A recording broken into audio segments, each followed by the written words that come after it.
we shared a video of some dolphins swimming alongside the boats, and I know that you've also gotten some footage of it. When's the time of year that you're most likely to see dolphins? They're around all year round. The issue with it quite often is like, oh, they're not here in the winter, but then you're like, but how often are you on the beach looking out to sea? And we were just doing a nice gentle speed as always, made sure we avoided going to them, kept our speed constant and kept our bearing constant. And they decided that they wanted to come and play with that rather than a speedboat and things. So it's like we just took the whole of this pod and they came right with us and just played with us for a while. Oh, wow.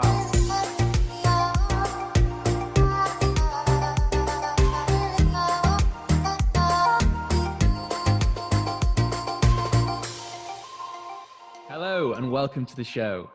So, as you know, we have this program in order to shine a light on some interesting individuals who are involved in the outdoors in North Wales and are doing something a little bit different.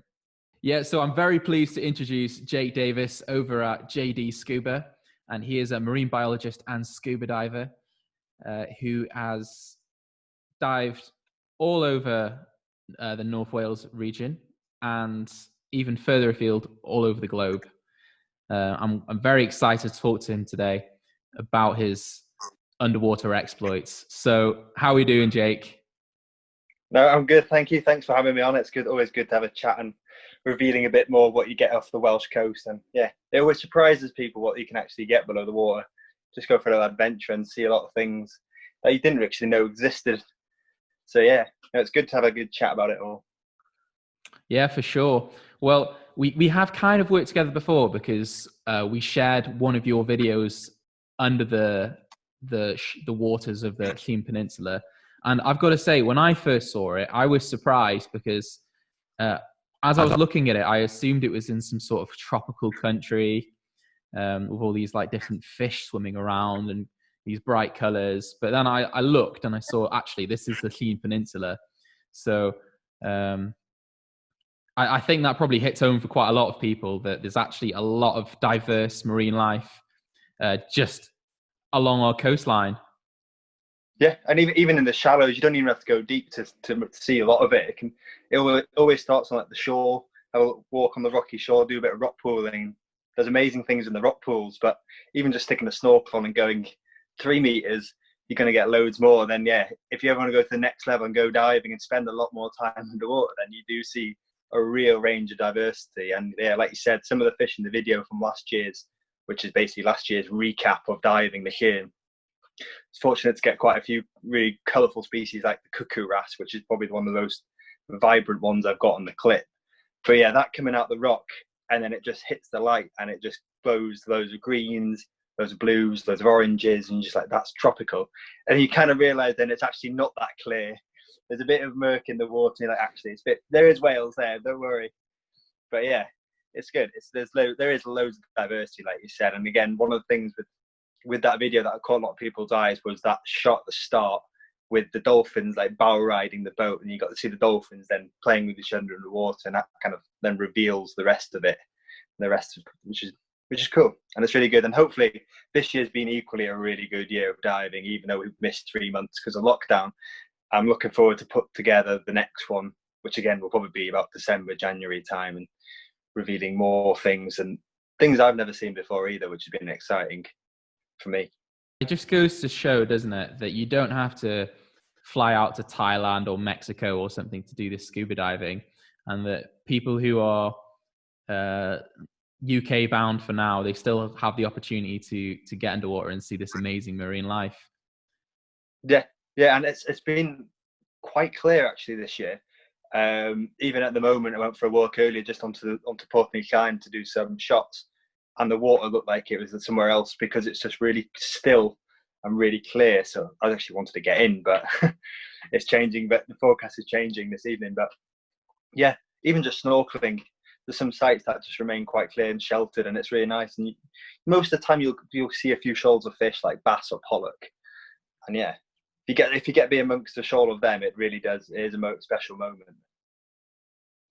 I'm sure I've seen you on the television doing some underwater kelp inspection in Portney Llŷn with BBC or something like that. Is that right? Yeah, so 2017 I did Countryfile. I took them snorkeling with Ellie Harrison. Yeah, that was good. It's quite funny though. The day we were we were filming, it was about 30 centimeter visibility. Like it was really bad. But the day before that, when I did a recce for them, I was like, oh, it's really clear. Like there's loads of bass swimming amongst me, and the seagrass was really nice and green. And they were like, oh, cool, it's gonna be really good tomorrow. Then the wind changed. I went straight into the grey, and it was it's quite clay sediment there, so it just went completely gone. But yeah, that was a good year. And there's a few programs that we're working on at the moment. Got the one show coming out later this month, and there's a few more programs in the pipeline for next year. That's really exciting to announce when I can. So that is really exciting, and it's really impressive to see that you're involved in all of this national scale television work. So how did you actually get into scuba diving? I've only been really doing it for about 5 years now, and I've grown up in the sea. I grew up in Portland, so a lot of my time was spent there, either rock pooling or snorkeling amongst the seagrass. But I kind of always had that link to the sea because, again, Dad was a fisherman. I used to go out 5 a.m. in the morning with him when I was 2, before going to school then for the rest of the day. So it's always been an interest of mine. But yeah, just before going to uni, I was like, you know what, I'm going to do marine biology. It's destined to be that way, but I want to do diving. So I got involved with the local club then, the Shearn Tobacco Club, and then with them I've just been doing my training courses through the winter. Then we get out in the boat in the summer, where we do about 3 dives a week if it's a good year. And it's really nice. There's a really nice club community, and it's safe because you're doing your course with this core group of people, and then you get to go diving with them too. So it's a really nice club atmosphere and really friendly. And yeah, since doing my first course, I've been hooked. And then I did my commercial course then a year and a half later, which meant that I could then officially dive for work, which then I use for media or scientific purposes. And it just keep on growing from that one point. It comes like a real hobby, and it's taken over. And I'm fortunate that I can still use my hobby and work within my hobby as well. Yes, awesome. So it'd be interesting to hear about what you're actually doing at the moment. So you are a marine biologist as your job, and a big part of that is scuba diving. So, what kind of work do you do as a marine biologist? So actually, for the last 2 years, I'm the project coordinator for Angel Shark Project Wales, which is a project led by Zoological Society London, which is London Zoo, and Natural Resources Wales. And what we're doing is working closely with communities and fishermen and citizen scientists, really, to help gather this information about angel sharks, which are not your traditional shark that you think of when you think of shark. It's like a skate or ray and a shark put together. So it's this flat, large finned, and it buries itself under the sand, and it waits for food to come over its head. So that's what we're doing, is gathering information about that species, because we're fortunate that we still have this critically endangered shark off the Welsh coast, whereas in the wider region where they're found, like the Northeast Atlantic and the Med, their range has declined. So the main place now is the Canary Islands, potentially followed by us here in Wales and Ireland, and a few other places in the Mediterranean. So that's what my full-time work is, working closely. But yeah, then on the side, I've got JDScuba, which is basically revealing the underwater world around my home area of the Shearn Peninsula and the wider Welsh coast. But as well as being a media diver or scientific diver, so I get every now and then be a safety diver for a production which is going on at the moment. So every now and then I've got to do some safety diver for them. But also then just collect loads of stock footage and make videos and creative videos out of it, just to reveal.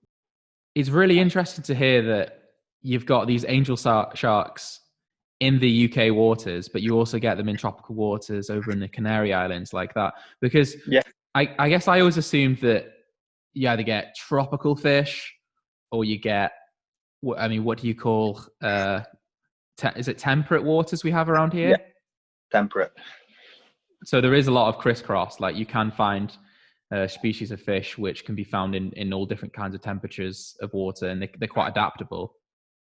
Yeah, so they're almost kind of like seasonal visitors, and especially off Welsh coast or Cardigan Bay is one of the areas where in the winter it gets really cold. It gets to about 7 degrees in the really coastal area, because you got these big estuaries coming out from the Davies estuary. You got the Mad Dog one, and all along there from the mountains, it's going to be quite cold. So a lot of the species can't tolerate that cold, so they move offshore a little bit. So, for example, in the summer, then water warms up, and you get it to 20 degrees in the really shallow areas, and about average is about 16 to 18 degrees. And that's when these seasonal ones will come in, mainly to do like reproductive cycle, like to pup or to breed. And then we use that warm energy and a lot more food for them to grow up quickly, then to go back offshore about this time of year into October.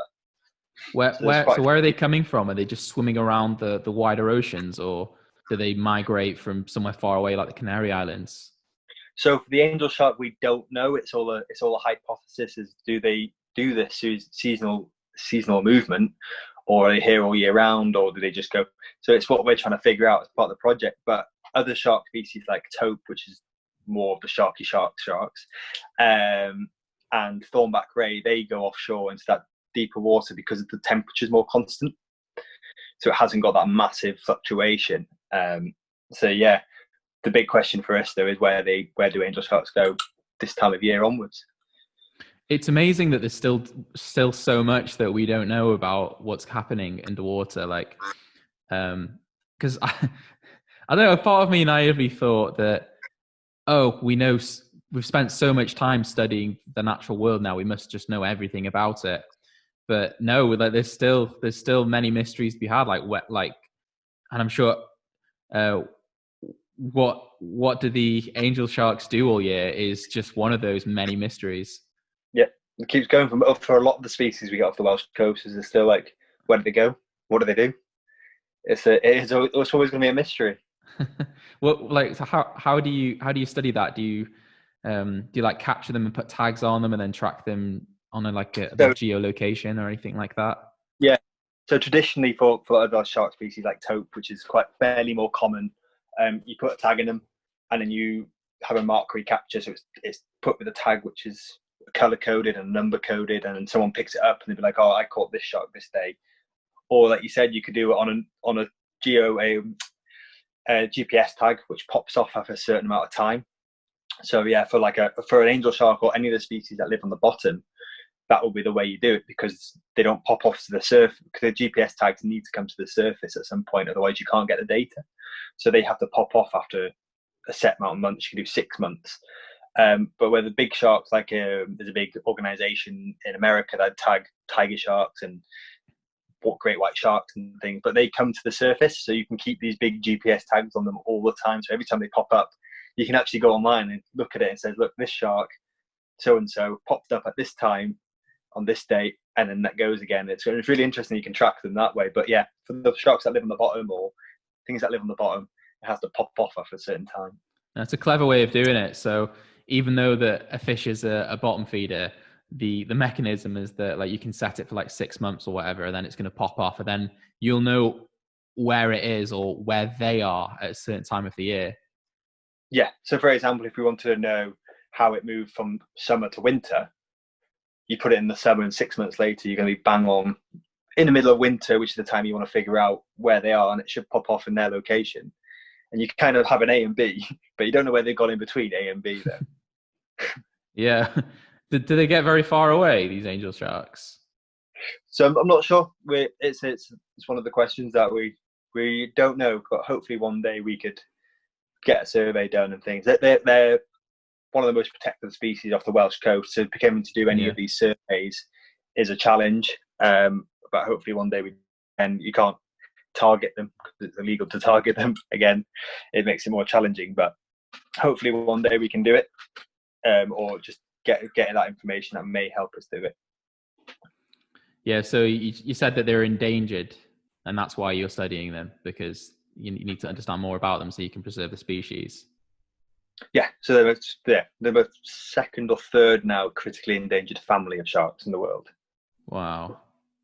Yeah, it's amazing. So what's causing in this occasion? Because obviously I know it's a lot of different factors that endanger and affect this marine life in general. So what's the main risk to the angel sharks, or is that just something which is still the jury's out on. Still, yeah, jury's out on it. And again, with sharks in general, there's loads of factors that counter that in, because of the main thing that is so negative about it is they only have a few pups in a year. They're really slow growing, and it takes some sharks, we don't know how long for angel shark, but some sharks can take up to 10 years to mature before they can even start having pups. And they might only have 2 pups during that time. So if you lose one of these big sharks, it's going to take a long time for them to recover for any threat or pressure on them. Yeah, wow. Well, I think we've touched on a really interesting subject here, because I rarely have the opportunity to sit down with a marine biologist and talk to them about the world oceans and kind of what's affecting it. So what is special about the oceans in this particular area around the UK? It's one of those, what's within it, isn't it? Like around the here, we're fortunate that there's very minimal threats or any impacts on it. So it's quite pristine for what it is in a way. And around the here, there's loads of important habitats, of which one of them being the one at the moment being the seagrass beds. So on here, the north side of the Shin, I think it's frozen. Okay. Yeah. So what's so special about the oceans in the area around the UK?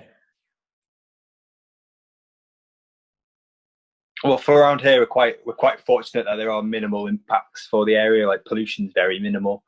Even when diving, we barely see anything that, like plastic wise. Most of the time, you see it on some of the big surf beaches In North Wales. Yeah, in North Wales in general. Okay. In general. Are we talking about North Wales or all around the UK? It's kind of an undisturbed, minimal plastic. But I think the wider UK, I think there's like different parts of the UK. I'm not 100% sure in terms of that, but as in terms of North Wales, I think we're quite good. It's quite clean water, good water quality and things. And the only place where you get this big amount of debris are these big places which are exposed. So for me around here, the big one would be Hell's Mouth, because there is nothing there from a southerly wave direction. You're going to get anything brought in. You can pick up things down there when you go, and they've been washed up from America and places, wow. Which is quite interesting. But it's quite sad to see that something's travelled that far to still be, and it could. Some things are about 40 years old as well. But yeah, so something would have been lost at sea 40 years ago, and then 40 years later, it washes up on Hell's Mouth Beach. Yeah, and almost perfect condition with maybe a bit of UV damage, and that's about it. What's the weirdest thing you found washed up on the beach? I don't know. That's a good question. Or anything that just comes to mind. Doesn't have to be particularly crazy. It's just weird. We were just thinking the other day, we were walking there, and on pallets you get the names of companies and stuff. There's this big pallet and it had a block, and it had the perfect Adidas one. Had just been taken. It's like, that's just mad. Just a perfect square for Adidas on it. Yeah, that'd be perfect for like someone. People make like pallet tables and pallet furniture, don't they? And like obviously, Adidas would be quite a cool one probably to incorporate. Different. Yeah. You got your Adidas shoes, Adidas t-shirt, Adidas pallet. A driftwood table. Yeah, is it? It's cool. Yeah, wicked. Yeah, but a lot of beach cleans going on there, so that's really good to see that it is a beach that's continually cleaned in a way.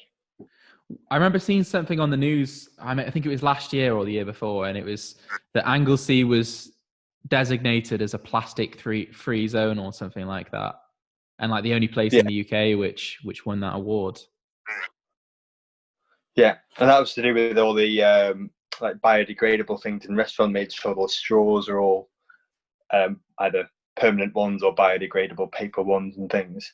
And it's good. It's definitely all moving that way. The only sad thing at the moment is after lockdown, you could kind of see how quickly the beaches did go back like overnight with rubbish that people just left after a night's cause on the beach, like night's party on the beach, and it's like it was so clean the night before everyone, like before a lot of people came down. And it's been sad to see that this year I think there's been a bit more people leaving their rubbish on the beach and someone else having to go around and clean it in the morning, which is sad to see. Yeah, it's mad that people do that. You know, it's just like, how do we stop it though? How do we stop people from being so irresponsible as to leave all their rubbish on the beach after an evening there or a day there or whatever? Yeah, it's difficult to do because you're not going to get police walking around at 4 a.m. in the morning stopping people from doing things, are you? But it's just about respecting the area, then, isn't it? It's just trying to show people what it's like and just make sure it's respected, because they carried it there and it was heavier there. It's definitely a lot lighter on the way back. So there's no Yeah, excuse. yeah, that's it. I don't know. I guess there just has to be more awareness spread, and we can do it in the area for sure. But I think a lot of these people come from outside the area to North Wales to enjoy the beaches, and then leave their rubbish behind, which is a real shame. Yeah, it is. But someone else has to pick it up then, don't they? That's the sad part. Someone wants to go for a nice walk in the morning, but they ended up cleaning up the whole beach for someone else. Yeah. Well, God bless those people that do that. Definitely respect them. Respect. But in terms of it, we're very rare around the North Wales. We've been really good underwater. Don't see that much. I was down in Pembrokeshire last weekend doing some filming for with a couple of other friends, and as part of one of the last dives we did a quick cleanup dive on Staphole Quay, which is just south of Pembroke Dock, really. And we picked up over 60 lead weights, a load of fishing tackle, parts of phones, just plastic bags, also a paddle. I mean, was also found. So you spend quite a lot of do you spend quite a lot of your time just when you're supposed to be going out scuba diving, just picking up underwater trash? Not that much. There's a few sites every now and then. It's a few bits of plastic, but that's probably one of the sites down there where there's quite a bit more litter. So yeah, it's quite a shocker for me coming from going down there and seeing how much sites do have a lot of litter. Unfortunately, we had to also rescue a dogfish. It had a trailing line. It swallowed a hook, so we had to catch it. But the hook was too far to actually remove it, so we had to cut the line as close as we could to the hook itself. So we collected that line. But we went on the second dive. Then we went to another bit deeper down, and there was a dogfish there that'd been dead for a few days, but that had a big wire trace line on it, and yeah, it wasn't going to get out of that one. It must have tangled itself up on a load of other traces too. Where was the hook? In its mouth? The first one? The first one had gone down its throat a little bit. Gone down its throat, all right. Yeah, they tend to swallow the hooks, don't they? So we couldn't actually get it out. So we just cut it, and it was fine. It's strong enough to swim away and things. So hopefully over time that will just pop out. If it was... Oh, yeah? Yeah, they should do. They tend to. As long as the hook isn't a stainless steel, it'll just corrode with the seawater. Oh yeah, of course it will. Yeah. Well, what are they usually made out of? Like iron? Or... Yeah, and there's some you can get. I think we get brass ones as well. There's a few others that do erode a bit quicker, which is fine, which is good. Yeah, the other one we did better see, which anyway. Was dead.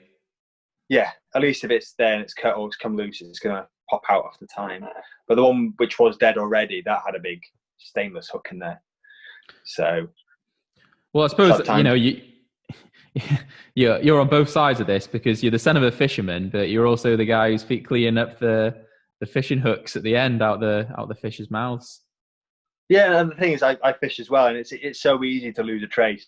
So it's a difficult one, and yeah, it does happen. But it's good that when we are under there, we can clean it up. That's what we're fortunate to do, and that's what we make sure we do when we are underwater. Is just doing that bit that most people wouldn't otherwise be able to do. So yeah, it's good making the most of your time down there to do some good. I think exactly. If we're really there awesome. Anyway, we might as well do it. Yeah, awesome. How often do you go diving? Do you manage to get out like every week, or is it just completely conditions dependent? Conditions. Sometimes get out multiple times. So like when we were filming for the one show the other week, we had 7 days to get out and film as many sharks as we could in 7 days. So I managed to get out about 4 or 5 times around the weather windows, but usually try and get at least once a week. At this time of year, it's getting into more like the evening dives where they come into a night dive, which is quite nice then. So, what is the water very cold, or are you just used to it?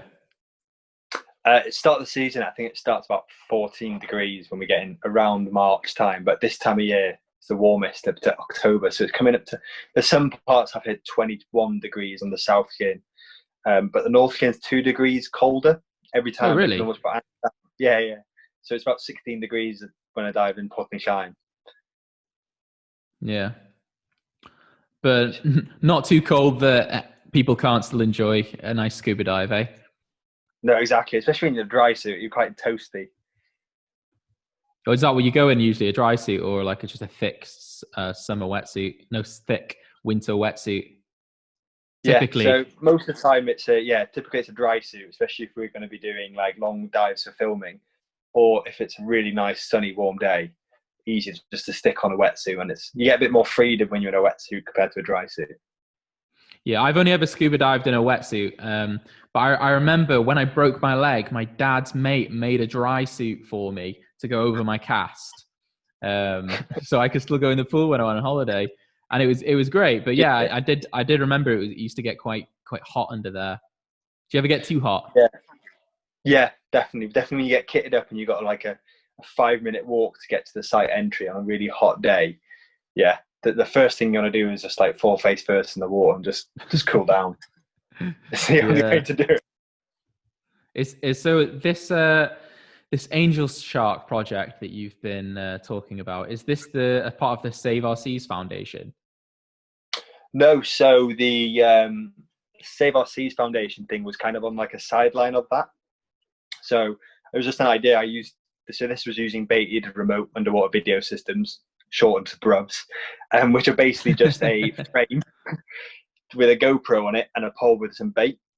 And it's a Right. technique they use around the world for sharks or looking at reef habitat from different species. And I just thought it'd be interesting to try if we can do it on angel sharks, knowing that angel sharks are ambush predators and they might not go to a BRUV. But I thought if you don't try, we won't know. So we set out, got a grant from Save Our Seas Foundation, which is a big shark foundation, or shark conservation foundation, and went out last year and we did 102 deployments. Wow. Of BRUV in Cardigan Bay. So this was day and night. And yeah, it was cool. No angel sharks, unfortunately, but it really did get a lot of footage and a lot of things that you wouldn't really see on diving. And that's why I kind of liked about it. So I did put these out on social media because it showed people a different type of marine life. Because these taupe, which is a shark I'd love to film, they're quite flighty. So they'd come to a BRUV, they'd come and have a nosy and come around that, but they wouldn't see them often diving. So it kind of showed people another species that we don't get very often. And some of them were in 3-4 meters of water, really shallow, but they're completely harmless. Yeah, so it's the kind of fish that if you actually got down there with a camera, they just shoot off. But because it's just on the end of a little line, they're none the wiser, and you can get some really great footage. Yeah. That's interesting. I'll have to have a look at that. Yeah, no, take a look. There's some really, really nice footage, and some things just really surprised me. So this taupe, they come inshore between April to September, and most of them we get here are big females, so potentially they could be coming into pup and things. And you get reports every now and then of someone catching a small pup, the same, like literally just under a foot long.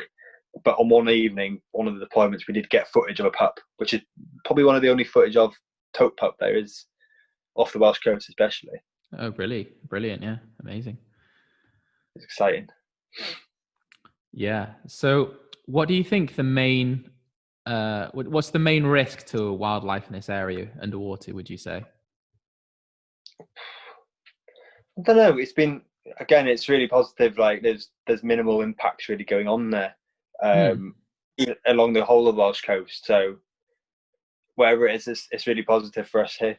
It's good. As long as it stays like this, we're all good. We've still got plenty of species, plenty of marine life to see.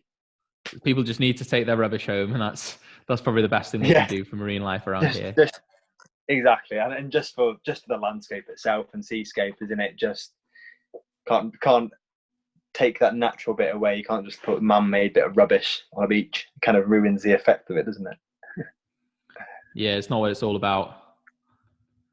So what's next for you? Well, we just got funding to continue the project for another year and a bit, so we're still going good with that. At the moment, and in terms of the JDScuba stuff, we're in a process of filming a short series. So we've got two of the friends that are divers as well. So one's based in South Wales and another friend, Ollie, who's based in York. So between the three of us, we're doing this series, which is called Wales Best of the West. So the moment we've kind of pitched it is we've filmed Weekend Up Here with me. So kind of going through my two favourite sites. Down in Pembrokeshire again last week, and next week we're going to try and film Lloyd, Kraken Productions' favourite sites in a way, and it's all going to be like presenter led in English and Welsh. So we kind of want it so you can watch the English one and have the Welsh one laid over and do the exact same thing. So it's kind of like proper equality with it all. That's amazing. Yeah, people love that. Yeah, I approve. Certainly. Really wanted to push for that. So again, that's a lot of work, and it's all in our own time. So trying to find time to everyone, especially one's based in York, one's in Pembrokeshire, and I'm up here in Sheern. It makes it challenging, but it's good. So you're looking for a platform and some funding to make this project, to bring it into fruition, or is this something you just want to do off your own back? We're doing it off our own back at the moment. I mean, if we ever got to the point where it could be commissioned or doing something like that, where we could extend on all the ideas we've got, because we've got so much more that we want to give, it's just getting time to do it. It would be amazing. Especially personally as well, to get it in Welsh is a big thing. I feel like growing up in Wales, it'd be good to personally get something out there, all in Welsh and different. Yeah, for sure. Making that content available in the native language, which is just a huge thing for the native people of Wales. Yeah, exactly. And it's we're trying to make it as modern and different as possible too, and not just the normal traditional marine life program. But yeah, we're hoping to get something out, or at least a good trailer out by the end of October into November, and try and release it sometime during the winter when everyone's indoors. Yeah, everyone's inside with a nice cup of tea, watching the telly. Yeah, sure. That'd be ideal. I'd really like to talk about, because we shared a video which had been shared with us of some dolphins swimming alongside the boats, and I know that you've also gotten some footage of this also. So this seems like quite a rare thing. So, and I'm sure lots of people would love to have this experience. So, when's the time of year that you're most likely to see dolphins? They're around all year round. The issue with it quite often is like, they're not here in the winter, but then you're like, but how often are you on the beach looking out to sea? Compared to when you're on summer, or how often you're on the water compared to in summer. So they're here all year round. But we're fortunate, like along the South Sheern is where we get most of the dolphins. And there's usually a big pod. So when I was filming that one before, we were on the outside of St Tidwell Islands, and we come through the sound between Bwlch Tocyn and St Tidwell's with the lighthouse. And not usually, but quite often in the evenings, you'll see them come round the headland, and they'll just do this almost little pattern as they're going inside. So yeah, and it's interesting because when we filmed that again, we were on a bigger boat, we were on a yacht, and a lot of people were around us with speedboats, and we were just doing a nice gentle speed as always, trying to minimise us going to made sure we avoided going to them, kept our speed constant and kept our bearing constant. And they decided that they wanted to come and play with that rather than the speedboat and things. So it's like we just took the whole of this pod and they came right with us and just played with us for a while. Oh wow, amazing! But yeah, well, maybe you weren't as intimidating as the big nasty speedboats, and they kind of saw you as a bit more of a friendly, approachable companion. Yeah, and a different pitch as well. It wasn't as so high frequency in a way. The way it all is, it probably is more of a hum rather than a really high one, quite sensitive to noises. Yeah, for sure, because they echolocate, don't they? That's how they get around. Yeah. So too much noise and they can't hear what's going on in their environment. That's interesting.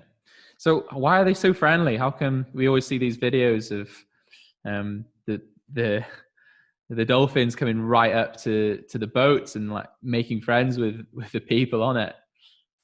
I think they're just really playful. They're just really curious, and kind of when you keep, there's a certain speed. I swear, sometimes if you can keep that speed, they'll be there for a lot longer. But if you slow down, sometimes they're like, "Oh, this is boring. I'm going to go somewhere else." And then you speed up again, and you can see them come back to play with it. Yeah, but no, they're just curious. But when they're not in the mood and you're just passing, they'll just go past you and go feeding somewhere else. So it's almost like if you're in the right place and they've had their food or they've done what they want to do and they just want to play for a bit, they'll come over and make their way to you. You never have to. You shouldn't ever have to go to them, because if they want to play, they'll come to you. It's always on their terms. You can't seek out the dolphins. No way. They'll seek you out, but no way you seek them out. That's awesome. And I know they say that dolphins are one of the most intelligent animals in the animal kingdom. How true is that? I think it's pretty true. And it's quite funny. It just reminded me of another thing about dolphins. I've been in the water. I've been to get in the water when dolphins are around, because I was filming at a site, and again, not on purpose, they were just there. And I was like, this is going to be really cool. Like, I've got the camera ready. I'm going to go down to the bottom. It was only like 4 meters in the seagrass. And I was like, I can just sit there, look up, and the dolphins will swim over. As soon as I hit the bottom, for an hour and a bit, didn't see a single dolphin, like nothing. And I knew they were around. You could hear them, and I was like, okay, that's it. They've gone now. Anyway, and to the surface. Within 2 minutes, they were back. They were playing like underneath your legs and everything, and they just wow. They're great. Amazing. But they're really intelligent, and they know what they're doing all the time. So, dolphins are mammals. Are they kind of? Is it cetacean they're called? Cetacean. Yeah. Cetacean. Yeah. I've only ever seen it written down, so I was like, yeah, it's a weird one. Yeah, cetacean. Cetacean. Confused. Yeah, cetacean. Ah, okay, cool. Yeah, we get there's a rare one we get around here in about August, September, and you get them in Anglesey too, is the rissos. And they're a bit bigger than normal bottlenose, and they got I can't remember which way around it. I think they're grey, but as they grow with scars, they turn white with loads of different scars. And yeah, they're pretty cool. I've seen them a few times. But yeah, they've been mistaken for killer whales in the past, though. They got a big dorsal fin. Do you ever see killer whales in the North Wales waters? Because I was at a music festival once, funnily enough, and there was some like nature organization. They had like a little center set up, and they were like chatting to people about the local wildlife. And the lady there was saying that if you are out in the ocean, you might see a killer whale. Yeah, there's been a few in the past, like rumor-wise, of them on the South Chin. But there was photos. You always need photos. That's the only way to prove anything. Pics or it didn't happen. yeah, exactly. In the South Stack. Oh, right. There were actual photos of them there. I'm trying to think what year. Probably about 2 years ago that we'd seen. Oh, awesome! So not that long ago. No photo evidence as well. So it's real. It happened. Yeah. And they might be around right now. It's just that someone has to be in the right place at the right time to take a photo, don't they? Yeah, it's like everything with marine life is, and there's not that many people out there right now. So who knows? There could be loads of things out there happening right now, but if no one's there, we'll never know. If a tree falls in the woods, does it make a sound? There's no one around to hear it. So whatever that is. Yeah. That saying. Yeah. But yeah, there's some crazy things that you can see out there, and always unexpected. Yeah, for sure. Since I've got a marine biologist here, I want to ask you about this, right? So, are giant squids real? Yeah, they are. You can get them if you go look at New Zealand. I think there's a few cases off New Zealand or Japan of like giant squids. They're huge. Yeah, because I remember I was a few years ago now, but I remember I was just in like a Wikipedia wormhole, like trying to read about these giant squids, and there was evidence of them, but they had never been found like a massive specimen of them, or they're not that well documented. No, but there are a few cases from like the big deep trenches off New Zealand or anywhere along that Pacific part. They are there. Along with giant Pacific octopuses as well. Put some big cephalopod brainy animals together. They're all over that side of the world. So you got gigantic. How big a giant octopus is? Are they a similar size?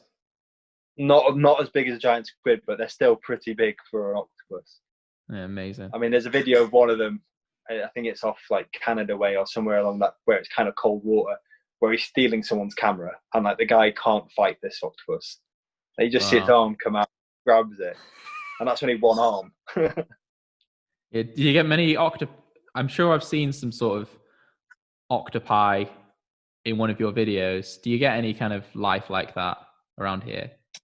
Yeah, so we get octopus mainly on the North Cape where I see them most of the time, which are really cool. I always like seeing them because they're just amazing when you see them in the water. They're also quite nosy. We get some squid. Again, it's one of those species that I try and film. Every time I do see one, it's either out of shot or it's gone before I turn the camera on properly. But what we do typical. get is one of the personal favourite little things is a bobtail squid, and they're about like this big. Right. They got big little eyes, and they're kind of like a cross between a squid and squid and a cuttlefish. And you see them mostly at night, and they'll just swim along the bottom and they'll bury themselves in the sand. And they get to the point where they've completely buried themselves, but they want to cover their eyes, so they get the little tentacles and start like pushing it over their eyes like a windscreen wiper. And yeah, I've got a few. Why do they do that? Just to completely bury themselves. Like once they've done that, it's really hard to find them again.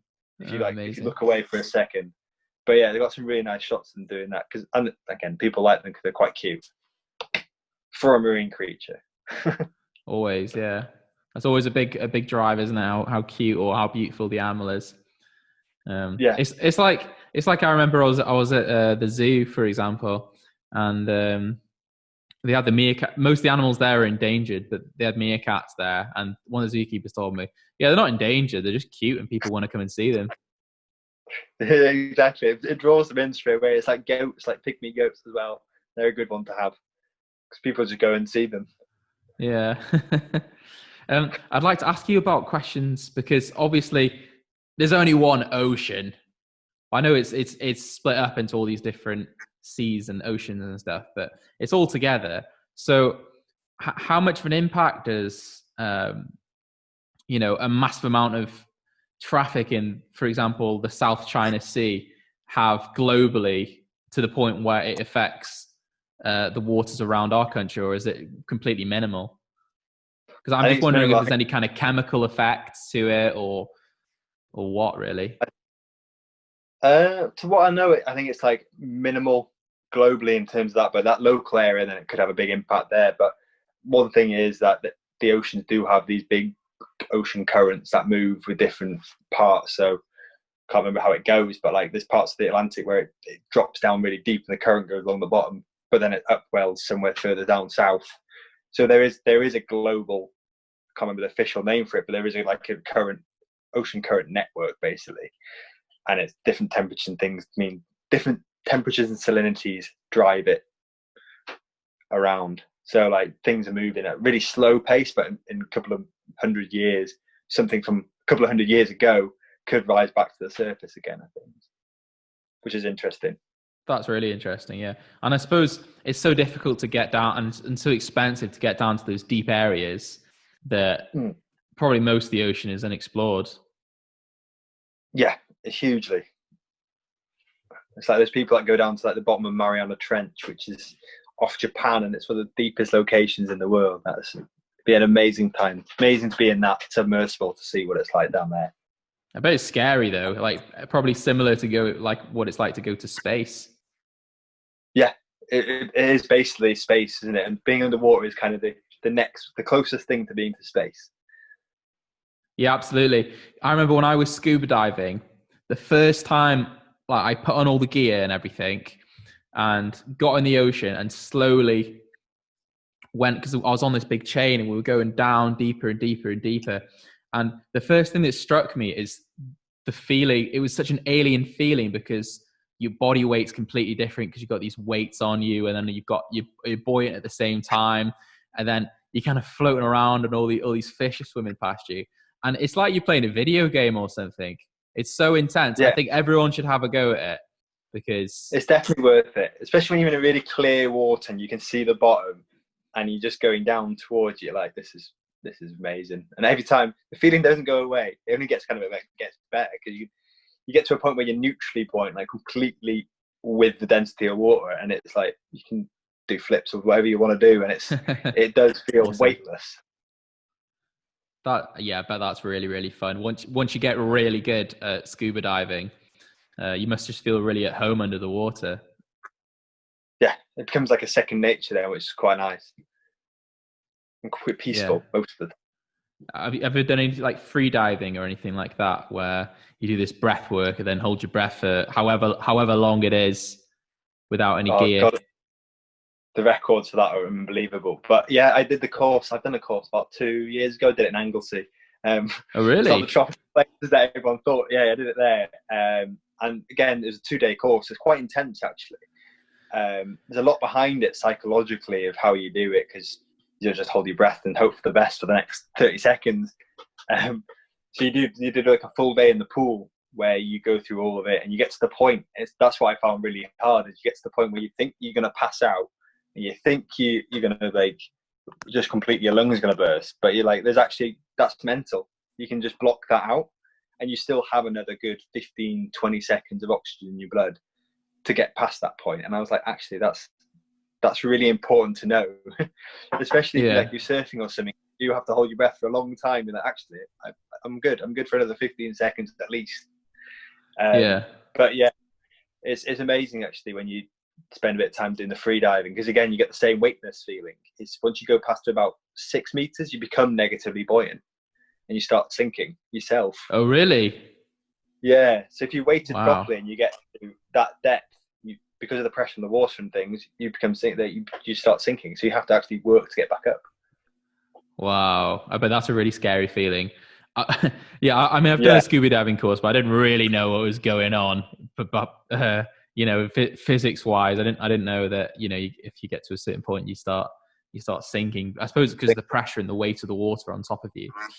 So I bet that's you definitely.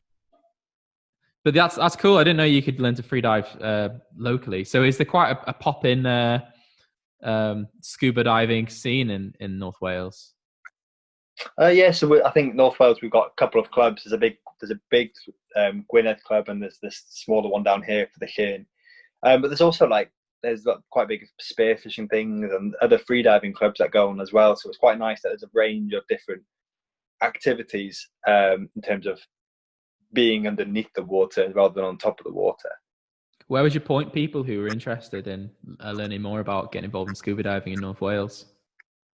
Probably go to the BSAC website, which is the British Aqua Club website, and then put in your location. It'll come up with your closest club. Because I think it's always good around, especially in the UK in a way, is if you can join a club, because then you can get knowledge from the divers who've been diving there for years, and really get that local knowledge, which is kind of needed. I think it's slightly different when you go abroad and you go into really nice, clear, warm water. You don't mind doing a quick weekend course because you're going to use it and go with a guide. But around here, diving is more challenging. It's definitely more challenging. You've got big, strong tides. You mix that with poor visibility and cold water, and it does, things can get out of hand pretty quick. But if you're in a good group of divers and a good club, they can tell you, right, don't go to that part of the club, don't go to that part of the site, it is a bit more exposed, stick to the left side or something like that. But that's enough to really change your dive, because a bad dive can really have an impact on whether you want to carry on it, especially right at the start. Yeah, you need dependable people around you that you can count on, for sure. Yeah, and it's the same with anything on the sea, really, is having that little bit of extra knowledge just in case. Yeah, for sure. How's because as we record this, we're still in the midst of the coronavirus lockdown. How has that affected things? Are you still managing to get out with the clubs? Yeah. Can you still get on a course? So I think you can do some courses, still going through. The clubs have been a bit hard this year because we got a boat, which is about a 5.5 meter boat. You can't fit with a social distancing of 2 meters. You're going to struggle getting much of the club members on board. So it's kind of, the clubs have kind of been dissolved in a way. Everyone's doing their own little dives or family groups earlier in the season, but now we've opened up a bit more. You can dive with another person, which has been fine, but they've all been shore diving, very little boat diving in terms of club diving. But yeah, we weren't allowed to get in the water until really quite late on of the easing. I think it was about June. So we'd missed 3 months of good weather before getting back in the water. Yeah. Because we all know that the April, May and June was really good weather. Yeah, you had to spend that on the beach rather than under the water, I guess. Yeah. Yeah. I suppose it's all right for you, right on Porthintley and Porth Harvey. How do I say it? Porthintley. Porthintley. Let's go. That's a good place to be locked down, I suppose, isn't it? Because you're right in the you're right on the ocean side, and fresh air, nice quiet. There aren't very many buildings there, so I bet it gets really, really quiet. Yeah, so I'm actually on the south here, in something like Mynotho area, and again, that's dead in the winter. It was strange. Yeah. The main beach I ever saw at this time of year now is really busy. Like you struggle to get a spot. But on Easter Monday, we walked the whole beach, and only like us as a family were there. No one else. It was real, considering that's a really busy weekend. Yeah. So yeah, so I saw parts of the headland and the parts of the beach that I'd never seen before. Because usually I'd have tried to avoid the beaches because they're just so busy and you can't get a spot. But managed to adventure further, and yeah, it was cool to see some parts. Yeah, awesome. Yeah, because I think a lot of people that visit North Wales, obviously, are from big cities. So yeah, I think anyone that actually lives in North Wales were really appreciative of the location that we were in at the time. Yeah, sure. Definitely. Yeah, definitely. It was quite cool because at the time, because I wasn't underwater, I decided to get the drone commercial course, get that done during that time. Oh yeah. And so I was flying the drone a lot more, and yeah, some of the sites just with like where you usually have a lot of boats, nothing. And I was like, I'm never going to get these scenes ever again, I don't think, because it's usually hectic on the water. Yeah, I bet you got some amazing footage. Yeah, it was surreal, some of them. Yeah, fantastic. So, Jake, it's been great. Oh, I want to ask you one more thing. Sorry. I saw a video of you with a shipwreck. Yes. Yeah, whereabouts is that? That's on the Keene, right? Yeah, so that would have been the Gwynvine, I'm guessing. It's like an old steam wreck. She went down in about mid-90s, early 90s. Oh, really? 1900s. 1900s, oh, 1900s. Yeah, so she's about 8 years old, I think. But yeah, that's a really cool wreck. She's about 22 meters, and some days, not always, you can dive her and it's really clear, and you sit on the stern of her and you can see like the whole superstructure. And she's 22 meters roughly as well. She's about 20 meters, I mean. But yeah, they're amazing when you get dives like that on a wreck as well. That kind of takes you away to another country, nearly. Yeah, for sure. And I bet there's a lot of those sorts of things around. Is there like underwater plane crashes and stuff like that you can check out?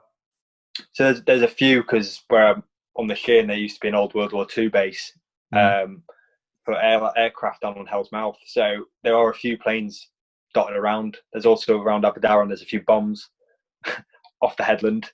Wow. We were diving them last year, and they're pretty big bombs. They used to use the rocks because it looks like a submarine. Are they active?